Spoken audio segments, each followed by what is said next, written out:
refletir aqui na palavra de Deus. Fica aqui o meu carinho, amor, afeto a todos vocês. Já falei aqui na outra reunião, viu, Lipão? Agradeço a oração da Onda Dura pela minha família nessa pandemia. Deixo registrado de novo aqui o nosso carinho e a nossa gratidão a todos vocês. E eu quero ler Filipenses 4, do verso 10 em diante. Filipenses é uma carta sobre gratidão. O apóstolo Paulo estava preso e recebe donativos. Ele recebeu ofertas que a igreja em Filipos enviou para ele, através de um homem chamado Epafrodito. E o apóstolo Paulo recebeu aquelas ofertas, aqueles donativos que seriam muito importantes para o ministério. E aí ele enviou Epafrodito com a carta agradecendo e com várias orientações para a nossa vida. E aí na conclusão, um dos textos bíblicos mais conhecidos. Vamos ler juntos o texto que Deus colocou no coração da Onda Dura na conferência desse ano. Filipenses 4, verso 10. Alegro-me grandemente no Senhor, porque finalmente vocês renovaram o seu interesse por mim. De fato, vocês já se interessavam, mas não tinham a oportunidade para demonstrá-lo. Não estou dizendo isso porque esteja necessitado, pois aprendi a adaptar-me a toda e qualquer circunstância. Sei o que é passar necessidade e sei o que é ter fartura. Aprendi o segredo de viver contente em toda e qualquer situação. Seja bem alimentado, seja com fome, tendo muito ou passando necessidade, tudo posso naquele que me fortalece. Vamos repetir juntos? Tudo posso. Última vez. Que a palavra do Senhor encontre no nosso coração terra boa e que ela gere frutos para a glória de Deus. Amém, queridos? Vivemos numa cultura de insatisfação. As pessoas estão insatisfeitas e querem o novo o tempo todo. Eu estou insatisfeito com o meu carro, eu quero um carro novo. Eu estou insatisfeito com o meu iPhone, eu quero um iPhone novo. Aí a pessoa fica na fila, dormindo na fila para comprar um telefone. Eu quero um meme novo. Qual que é a fofoca nova? Qual que é o sticker novo? Qual que é a série nova? Essa já está velha. Eu quero a pessoa que é uma viagem nova. Aí a pessoa que é uma mulher nova. Vamos trocar de esposa, essa esposa já passou. Não, vamos trocar de marido, esse marido não presta, não tem conserto. Aí a pessoa quer um corpo novo. Aí a pessoa busca uma experiência sexual nova e continua insatisfeita. Aí ela quer então conhecer um país novo. Aí a pessoa quer um remédio novo, hipocondríaco, chega na farmácia, o que tem de novo? Dá uma novidade aí, um remédio novo, e o tempo inteiro atualiza. Cadê a nova novidade? Cadê a igreja nova? Quem é o pregador novo? Qual que é a modinha nova? O novo. Então essa cultura de insatisfação num mundo sem Deus, como a Bíblia diz lá em Efésios, sem Deus, sem esperança no mundo, aí quando não tem vigilância bíblica, essa cultura de insatisfação começa a crescer na nossa própria vida. E aí você começa a se tornar então equiparado a uma pessoa sem Deus, insatisfeita. E aí nós vemos um mundo onde tem pessoas insatisfeitas em toda e qualquer situação. Parece que hoje em dia tem gente que casa e fala assim: eu prometo te odiar na riqueza e na pobreza, eu vou te odiar na saúde e na enfermidade, até que a morte nos separe, eu vou te odiar. Amém. A pessoa fala isso porque o casal briga. Tem gente que acorda, tá sol, esse sol parece um inferno de tão quente. Aí chove, oh Deus, dilúvio, parte 2, o que é isso? Está chovendo? Aí venta, esse vento gemendo na janela, a pessoa está endemoniada. Então, meus irmãos, tudo está ruim. Faz a conferência com inscrição, tem que pagar a inscrição. Faz de graça, não tem excelência. Faz de semana a reunião, não dá porque eu trabalho. Faz sábado, não tem futebol para assistir. Então, queridos, tudo está ruim, tudo reclama. Eu já contei para vocês uma vez que eu estava na faculdade, e aí a gente estava descendo assim para o refeitório, eu e meus amigos. E aí quando a gente estava descendo para o refeitório, eu escutei uma funcionária da faculdade falar com a outra assim: puxa, eu podia ter 10 conto para comer no refeitório. Aí eu escutei isso, voltei, falei com meus colegas, peraí, voltei, e dei assim uma nota de 20 reais para ela. Eu dei 20 reais para ela, e falei assim: toma ali, come o negócio ali, Deus abençoe, toma aqui, valeu, uhul, e saí. Aí eu escutei ela falar com a outra: por que eu não pedi 50? Então, o ser humano é triste, nada que você faz está bom para a pessoa reclama, se tem, se não tem. Paulo aprendeu um segredo, louvado seja Deus. Paulo aprendeu algo, aprendi o segredo de viver contente em qualquer situação. Que Deus abençoe a igreja brasileira, que Deus te abençoe, que Deus abençoe a sua casa, para que todos nós, eu, você, todos nós, possamos então aprender esse segredo.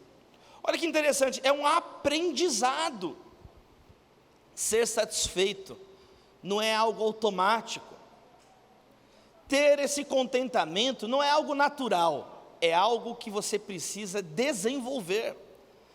Não é um botão que você aperta e aí você fica satisfeito. Paulo, o apóstolo Paulo aprendeu. Não é algo espontâneo, não é uma solução rápida, instantânea, não é no micro-ondas, não é um miojo, não é um negócio assim. É algo que ele aprendeu na riqueza, na fartura, tendo muito, e depois ele passou necessidades, escassez, fome, mas ele aprendeu algo. Quantos jovens não têm disposição para aprender? Quantos jovens, quantas pessoas têm um coração fechado, orgulhoso demais, um coração, insensível, impenetrável, e aí é muito difícil, a pessoa está querendo correr, mas não aprendeu a andar, está querendo falar às vezes de situações complexas, mas não aprendeu ainda a resolver as questões simples. O velho provérbio popular: a pessoa quer mudar o mundo, mas não aprendeu a arrumar a cama.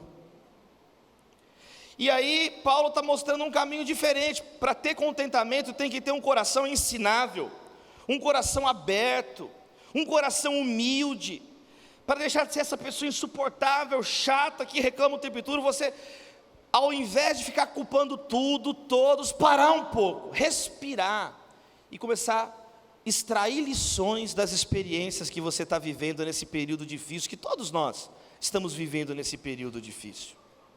Eu conheci um dia um menino, num culto, estava todo mundo orando, e o menino estava assim, nos primeiros bancos, e ele estava orando assim: eu me repreendo em nome de Jesus. Olha que oração bonita. Ele estava se repreendendo. É uma bênção quando a pessoa entende que ela precisa de Deus, né? Eu me repreendo. Ninguém repreendeu ele, ele se repreendeu. Mas é muito importante quando a pessoa tem essa consciência: peraí, eu posso estar errado, peraí, eu às vezes poderia ter avançado algumas coisas, mas eu não quero aprender. Eu falo na hora que eu deveria ouvir. O que a Bíblia diz? Sejam prontos a ouvir e tardios em falar. Mas agora eu quero falar primeiro e não quero ouvir nunca. E quem não vive, quem é surdo, vive no absurdo, começa a viver num mundo ilusório, numa bolha. Então, queridos, extraia lições. A gente está falando aqui sobre esse período da pandemia. Então, quais são as lições? O apóstolo Paulo extraiu lições dos bons momentos, e ele extraiu lições dos maus momentos. E ele foi então nessa caminhada, nessa pedagogia do contentamento, nessa escola da satisfação. Jesus nos chama a aprender. Pessoas frouxas não aprendem nunca, porque tem medo do confronto, tem medo, sabe? A Bíblia fala assim, como um amigo, como ferro afia o ferro, um amigo afia o seu companheiro. Então amizades, onde um vai afiando o outro.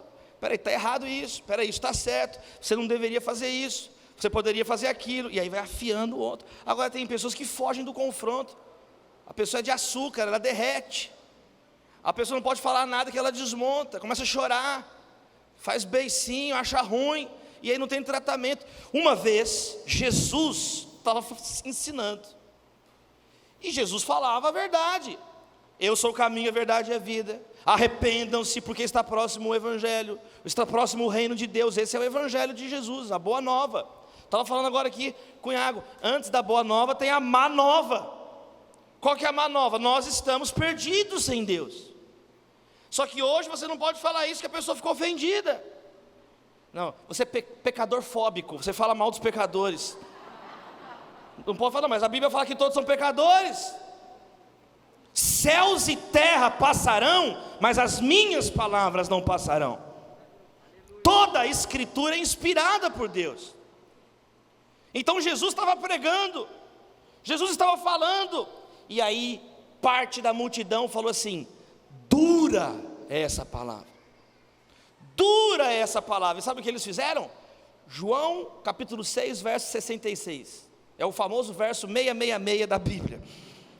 Eles foram embora, é o versículo mais triste, dos mais tristes. Eles desistiram, daquele momento em diante, muitos discípulos desistiram.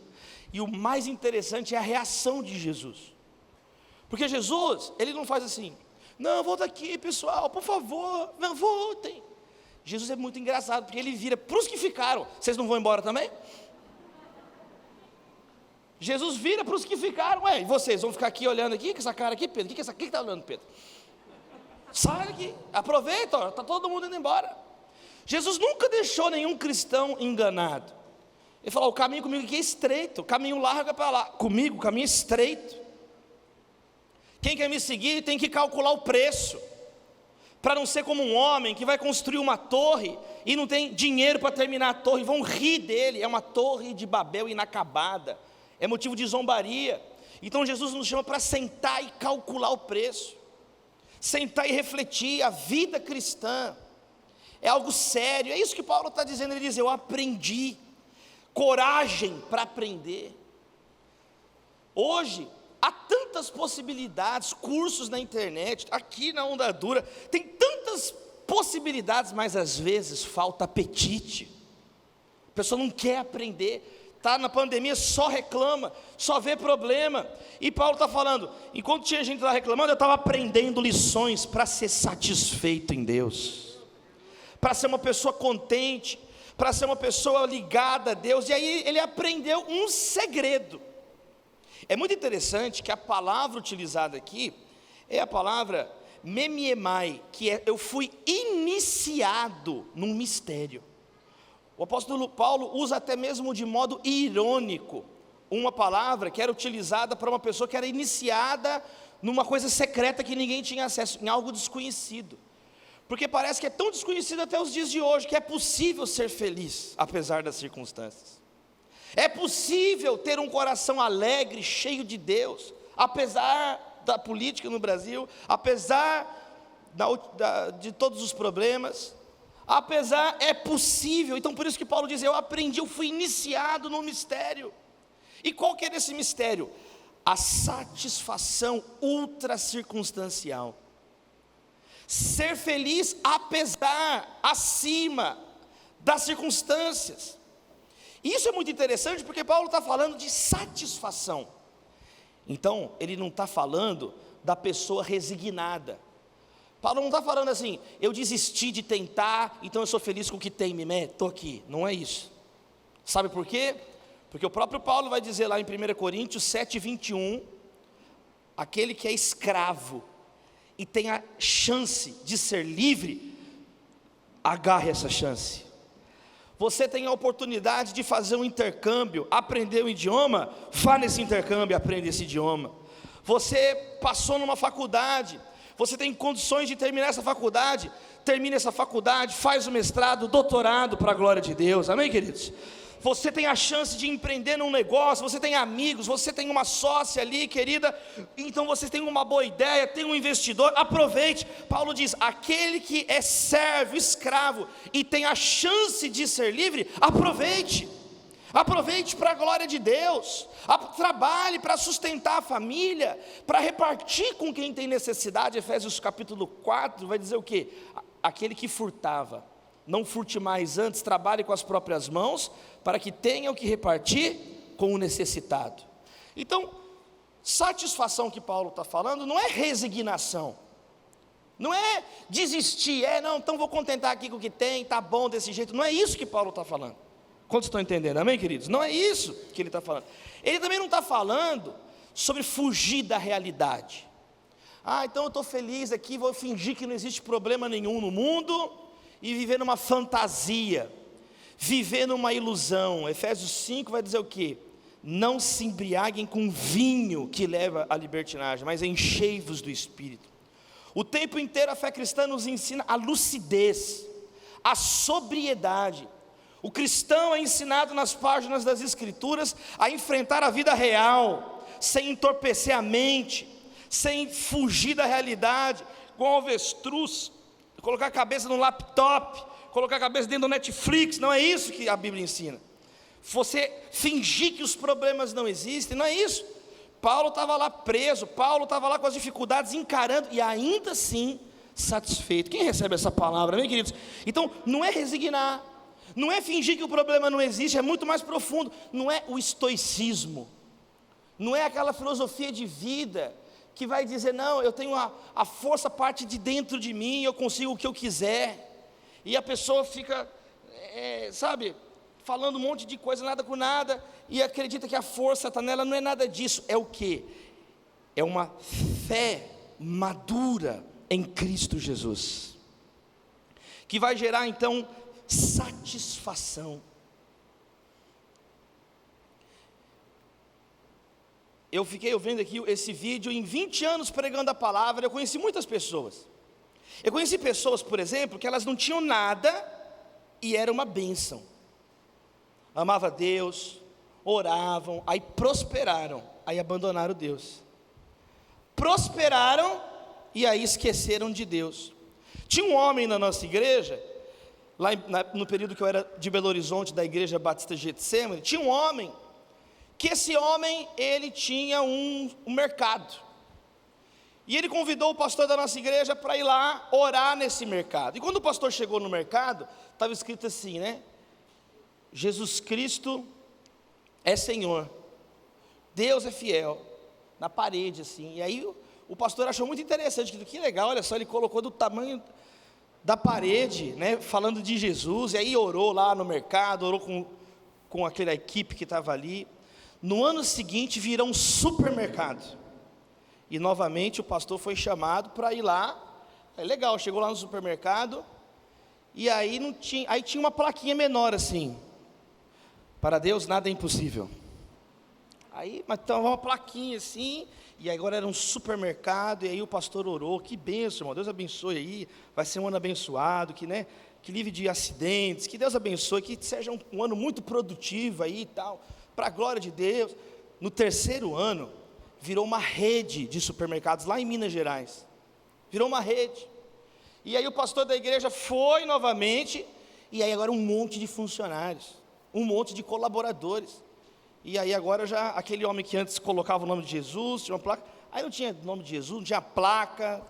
Aí o pastor perguntou, nossa, quando eu vim aqui na primeira vez, tinha ali um negócio de Jesus, tinha uma plaquinha, eu estou curioso, porque aqui, não, pastor, é que tem lá na minha sala agora, tem alguma coisa lá, deve ter alguma Bíblia, tudo, que agora eu não quero, eu não quero ficar assim, ofendendo ninguém, eu não quero, mas lá na minha salinha lá, tem um negócio lá, tal. E aí no ano seguinte, esse cara não estava na igreja mais. E esse é um exemplo.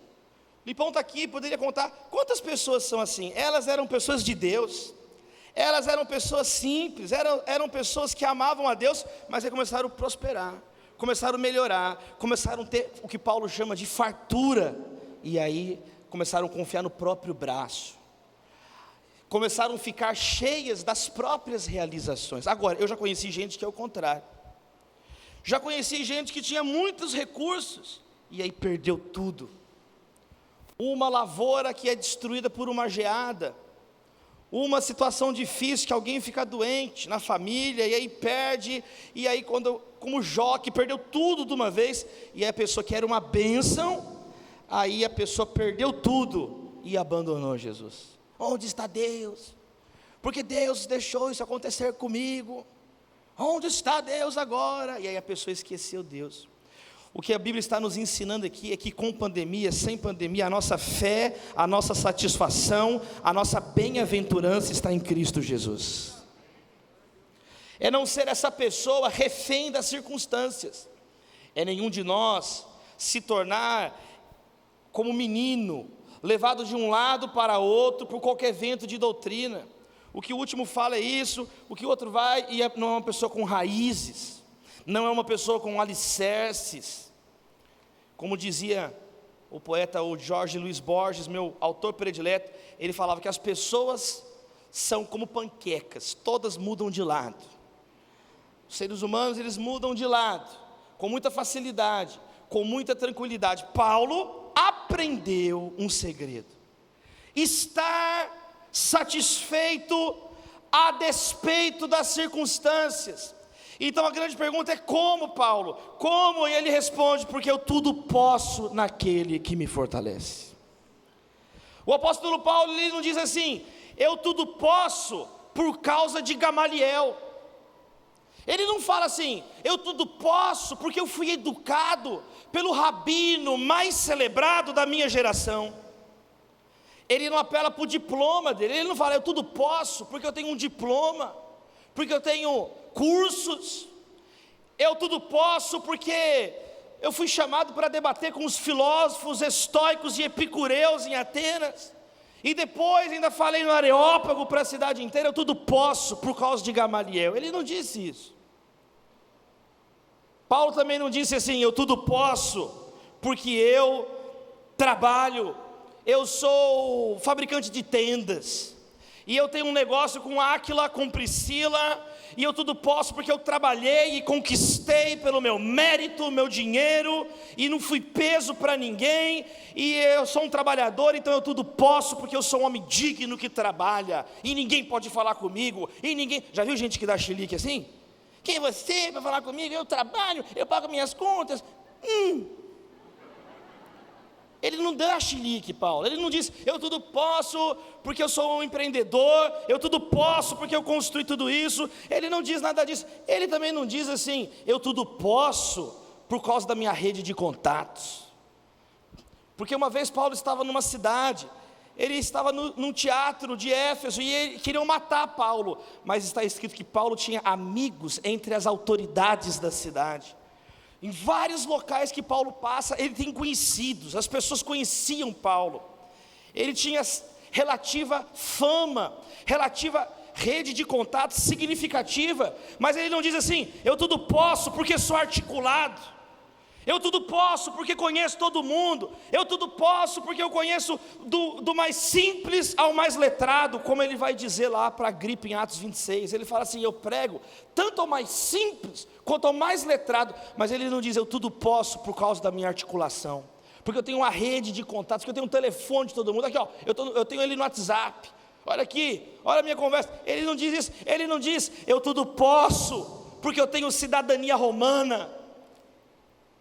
Ele não diz: eu tudo posso porque eu sou cidadão do império, eu tudo posso porque eu tenho os tributos em dia com o império romano, e então eu posso fazer o que eu quiser porque eu sou um cidadão romano. Paulo não coloca a fé, a vida, a satisfação dele. Ele não diz: eu tudo posso porque sou um fariseu.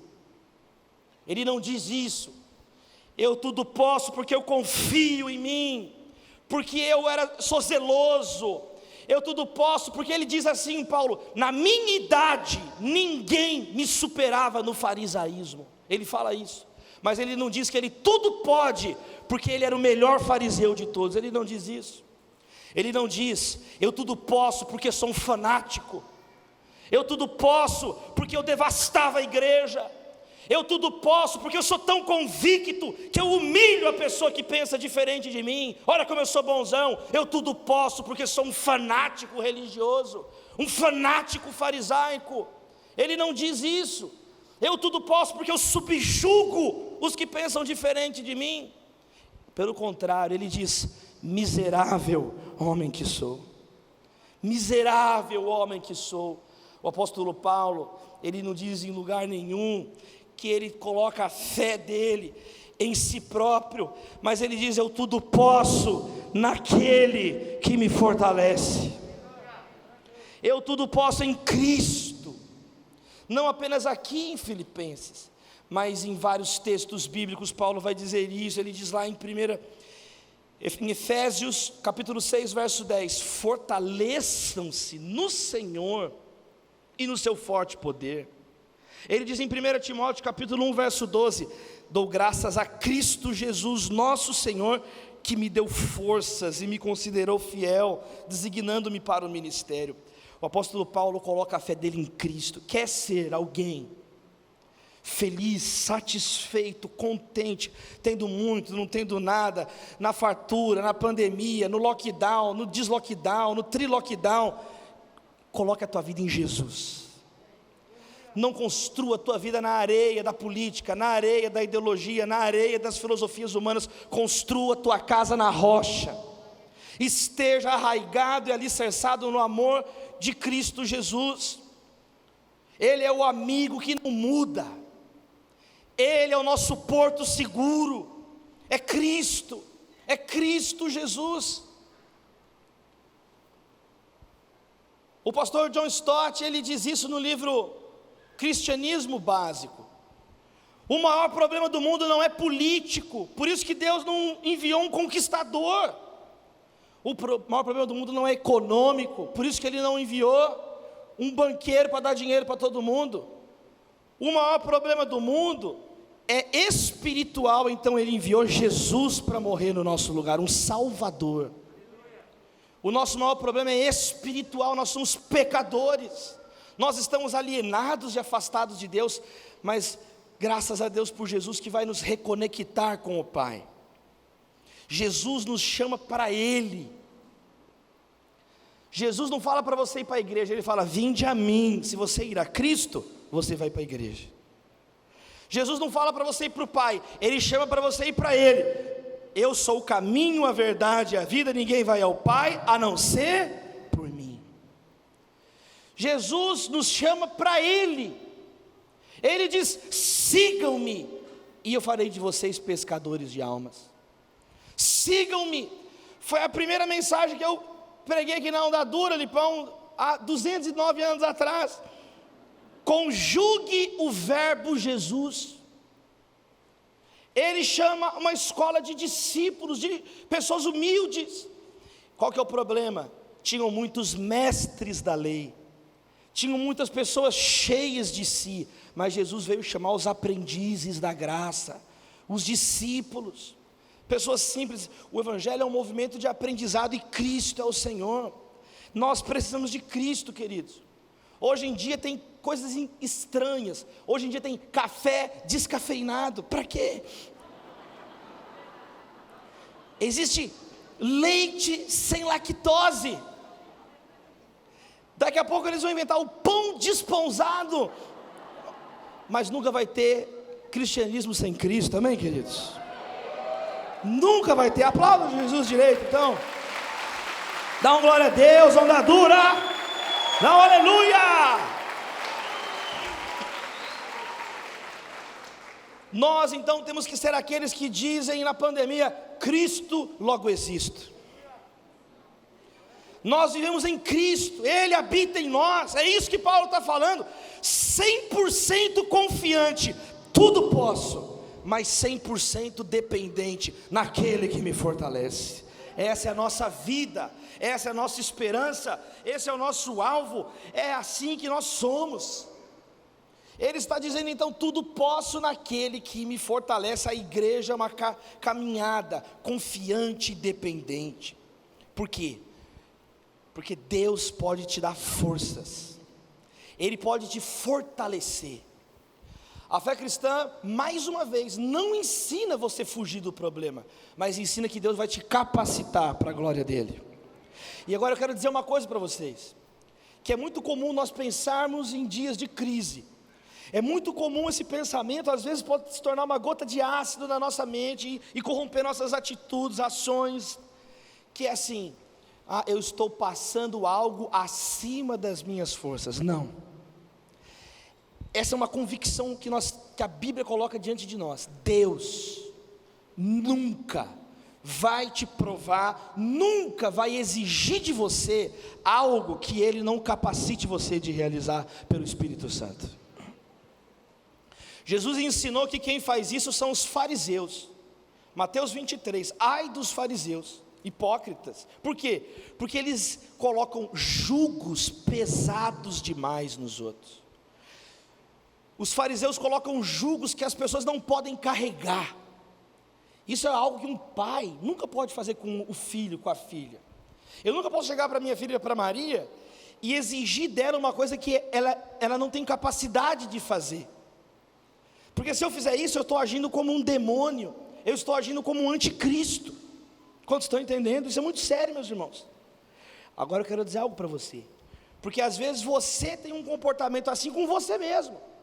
Que essa conferência te cure da síndrome de Salvador do mundo. O Salvador do mundo é só um, é Jesus. E diante dele todo joelho se dobrará e toda língua confessará que só Jesus Cristo é Senhor. Não é você que é Senhor, Ele é Senhor. Ele é Deus. Ele é o Senhor dos senhores, Ele é o Rei dos reis. Você sabe que no Império Romano havia o culto imperial. César Augusto é o primeiro homem que sozinho governa o Império Romano. Está escrito lá no Evangelho de Lucas, que quando César Augusto estabeleceu o censo, José e Maria foram para Belém por causa do censo. César Augusto, o nome dele não era César Augusto, o nome dele era Otaviano. Só que ele se auto-intitulou o César Augusto. Augusto é venerável, digno de reverência. E ele conseguiu unificar o império. E ele deu poder para o Senado romano. Ele deu poder para o Senado romano deificar os imperadores mortos. E aí o imperador Júlio César foi o primeiro imperador morto que se tornou então um deus no panteão do Império Romano. Divus Július, o deus Júlio César, o deus Júlio. E todas as comunidades ligadas ao Império Romano tinham que pagar tributo para César no culto imperial. Era uma forma de dominação política, era uma forma de subjugar e de controlar todos os povos. Então eles chegavam num povo, dominavam aquele povo e diziam: agora vocês vão pagar tributo para César. César vai proteger vocês, as estradas romanas chegarão aqui, vocês terão a proteção de César, podem adorar os deuses de vocês, incluindo agora o Deus César, o culto aos imperadores mortos. E aí César Augusto morreu, e aí veio outro imperador, Tibério César. Jesus Cristo foi crucificado sob Pôncio Pilatos, que era procurador de Tibério César na Judéia, que era a 12ª diocese do Império Romano. As dioceses eram as maneiras de divisão do Império Romano. E aí Tibério César manteve o culto imperial. E aí depois dele veio um doido, Calígula. Aí Calígula enlouqueceu. Calígula foi o primeiro imperador romano que exigiu ser adorado em vida. Ele se vestia de mercúrio. Ele era doido, mataram ele com 24 anos, ninguém suportava ele. Ele mandou construir 3 templos em honra a ele próprio. E ele acreditava que ele era um Deus. E ele exigia que as pessoas adorassem e venerassem ele em vida. Tanto é que o nome dele não é Calígula, o nome dele era Caio César. Só que Calígula era um apelido pejorativo, que significa sandalinha, porque ele era menino e corria no meio dos soldados romanos, e aí apelidaram ele de Calígula. Olha esse sandalinha aí, esse sandalinha, Calígula, aí é um Calígula. E ele é conhecido na história pelo termo pejorativo, porque ele era uma pessoa que ninguém suportava, Calígula. Aí ele morreu, numa conspiração. O tio dele assumiu o Império Romano, Cláudio morreu, e agora Nero assumiu o Império.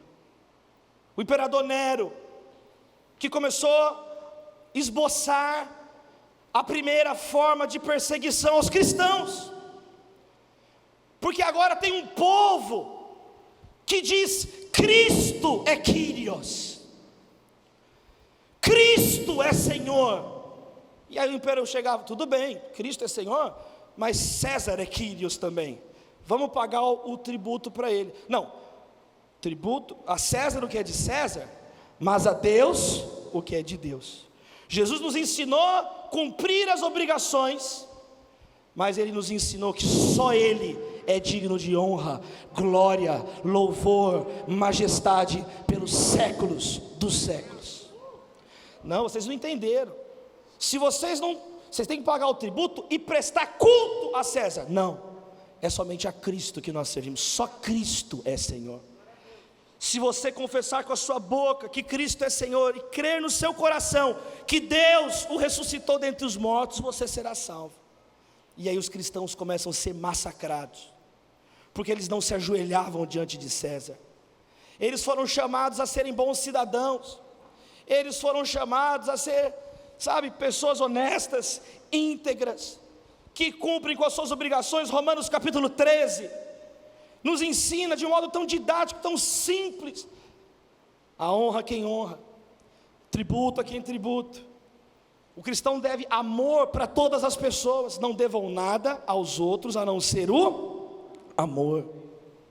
Os cristãos eram ensinados a respeitar todas as pessoas, abertos, orar por todos. Orem pelas autoridades e orem por todos os homens, está escrito em 1 Timóteo capítulo 2. Então os cristãos, eles eram ensinados a exercer a cidadania terrena de modo digno da cidadania celeste, a orar por uma sociedade digna, pacífica, com toda tranquilidade e piedade, mas em nenhum momento abrir mão da fé em Cristo Jesus. Nenhuma lealdade poderia suplantar a lealdade a Cristo Jesus, porque tudo posso em Cristo Jesus que me fortalece. A nossa fé não está então em vãs filosofias, como a carta de Colossenses denuncia. A nossa fé não está no ascetismo. Eu vou ficar me mutilando, eu vou ficar me cortando para expiar o meu pecado, eu vou ficar me banhando no oceano. Não! Nós somos cristãos, e nós não acreditamos que nem todas as águas dos oceanos do mundo podem purificar o nosso pecado, mas uma gota do sangue de Jesus nos purifica de todo o pecado. É o sacrifício de Cristo que nos salva. Não é o dinheiro que salva, não é o dinheiro que fortalece. Então por que, irmã, você perde noites de sono por causa de dinheiro? Deixa de orar por causa de dinheiro. Acorda 4 da manhã para trabalhar atrás de dinheiro, mas não ora, porque a tua fé está no Bitcoin, a tua fé está no dólar, no iene, nas dracmas perdidas e perdedoras. Não é o dinheiro que salva, não é a religião que salva, não é porque você é filho de crente que você vai para o céu. Eu sou filho, neto, bisneto de pregador. Se eu morrer aqui, vai daqui para os quintos dos infernos sem Jesus. 4 bisavós pregadores, 4 bisavós de oração, meus avós, meus pais, Igreja Batista da Lapa, Igreja Batista de Lucélia, Igreja Batista de Marília, Primeira Igreja Presbiteriana Independente em São Caetano do Sul. Mas não é a religião que salva, não é a religião que salva, não é ter o nome no hall de membros que salva. Não se engane, de Deus não se zomba. Gálatas 6 diz: não se enganem, porque é possível se enganar. Então está falando, não se engane, de Deus não se zomba. O que o homem plantar, certamente ele colherá. A pedra angular é Cristo Jesus, é a única pedra angular, que os construtores dessa terra rejeitaram, mas que Deus não rejeitou, Jesus Cristo. Ele é o Messias, Ele é o Cristo ungido de Deus, Ele é o Redentor, Ele é o Salvador, Ele é o pastor e bispo das nossas almas. Ele disse: eu sou a ressurreição e a vida, eu sou o pão vivo que desceu do céu, eu sou a luz do mundo, eu sou o bom pastor, eu sou a porta antes de Abraão nascer, eu sou. Aqui está quem é maior do que Jacó, aqui está aquele que é maior que Salomão, é Jesus Cristo, Filho de Deus, o príncipe da paz, raiz de Davi, o ramo de Jessé, Rei dos reis, Senhor dos senhores. É nele que a sua fé deve estar, para a glória de Deus. E Paulo está ensinando isso, ele está falando: eu creio em Cristo. A igreja, quando ela não estiver em Cristo, ela vai estar fraca, raquítica, porque Jesus disse: sem mim nada podeis fazer. Aquele que amar o pai, a mãe, o filho, a filha, a mulher, a si mesmo mais do que a mim, não é digno de mim. Se alguém quer me seguir, pegue diariamente a sua cruz e siga-me. É um caminho de renúncia, é um caminho de amor. Jesus, o que nós temos que fazer? Ame a Deus de todo o seu coração, de toda a sua alma, de todo o seu entendimento, com todas as suas forças, e ame ao próximo como a si mesmo. É amar a Deus, e o amor a Deus ele vai resvalar no nosso amor ao próximo, ele vai escoar no nosso amor ao próximo. É isso que é a vida cristã. Nós vamos nos adaptando às circunstâncias, porque o Espírito de Cristo vai guiando a igreja. E quando nós vivemos isso, queridos irmãos, nós testemunhamos para uma sociedade desalmada, nós testemunhamos para uma sociedade fraca, nós testemunhamos para uma sociedade que perdeu todas as referências de certo, de errado, de bom, de mal. Tudo está na cabeça da pessoa, tudo é subjetivo, é um solipsismo, pessoas presas na própria mente, como se o outro não existisse, como se eu não tivesse que ter responsabilidade pelas minhas ações, pelos meus atos. Uma sociedade longe um do outro, insolidária, uma sociedade onde as pessoas têm relacionamentos desbotados, que enseja cada vez mais violência, e o Brasil, o país onde mais assassinatos acontecem por ano no mundo. Agressividade, violência doméstica, violência contra a mulher, violência contra crianças. Eu não aguento mais sepultar crianças assassinadas em massacres no Brasil.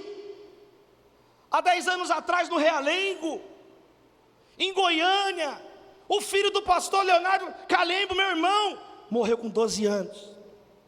Em Suzano, em Janaúba, agora, meses atrás, em Saudades, aqui em Santa Catarina, 3 bebês, 2 professoras, e cadê a igreja? Eu tive que ir de São Paulo para o oeste de Santa Catarina, porque não tinha um pastor para ir visitar a cidade. Liguei para o Lipão, não localizava uma alma, mas quer falar, quer ficar falando na internet, e as vidas chorando, e uma igreja desconectada de Deus, e uma igreja sem sensibilidade espiritual, e uma igreja violenta, e uma igreja agressiva, e uma igreja sedenta por sangue, quando Cristo derramou o sangue dele na cruz por mim e por você. É hora de arrepender, meus irmãos, porque o juízo começa pela casa de Deus.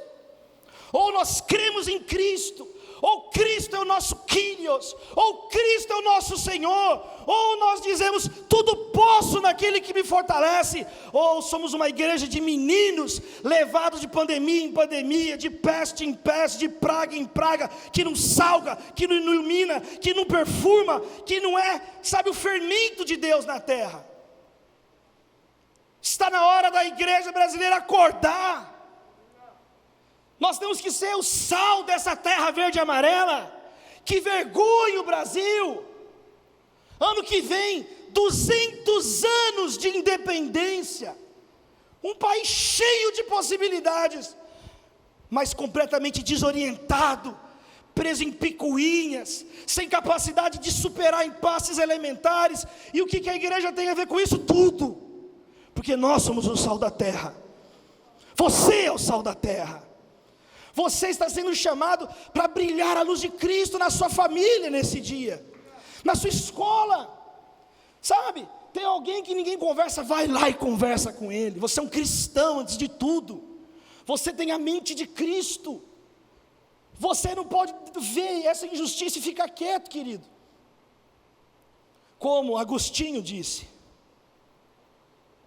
Eu falei aqui na outra reunião que Agostinho disse assim: muitos cristãos esperam ver Cristo no céu sentado num trono, mas esquecem que o próprio Cristo disse que nós devemos vê-lo no que tem fome, no que tem sede, no que está nu, no que está preso, no que não tem terra, que é estrangeiro, naquele que nada tem. Foi Jesus quem disse isso. Foi Jesus quem contou a parábola do bom samaritano e disse: quem foi que teve misericórdia daquele homem? Ah, foi aquele lá. Então vai e faz o mesmo. João diz: o que adianta você amar Deus que você não vê, se você odeia o teu irmão que você vê? A falta de amor a Deus é revelada na absoluta falta de empatia, de amor com o próximo. Não existe evangelho fora disso, é anátema fora disso. Não tem como, não, isso é uma coisa que não está em discussão, ninguém está perguntando para você. Isso são 2000 anos de tradição cristã, na igreja ortodoxa oriental, na igreja católica apostólica romana e na igreja protestante, no movimento pentecostal que começou no século 20. Isso é Christianity, isso é fé cristã. Queridos irmãos, o maior é o menor, os últimos serão os primeiros. Quando sou fraco, aqui sou forte. Todo aquele que se exalta será humilhado, mas aquele que se humilha será exaltado. O evangelho ele é paradoxal, ele é o caminho, mais do que ser bem sucedido. É isso que Paulo está dizendo. Abre a mão que a gente vai encerrar. É ser bem-aventurado. Bem-aventurados os pobres em espírito, porque deles é o reino dos céus. Bem-aventurados os que choram, porque eles serão consolados. Bem-aventurados os mansos, porque eles herdarão a terra. Bem-aventurados os que têm fome e sede de justiça, porque serão satisfeitos. Bem-aventurados os misericordiosos, porque eles obterão misericórdia. Bem-aventurados os puros de coração, porque eles verão a Deus. Bem-aventurados os pacificadores, porque eles serão chamados filhos de Deus. Bem-aventurados os perseguidos por causa da justiça, porque deles é o reino dos céus.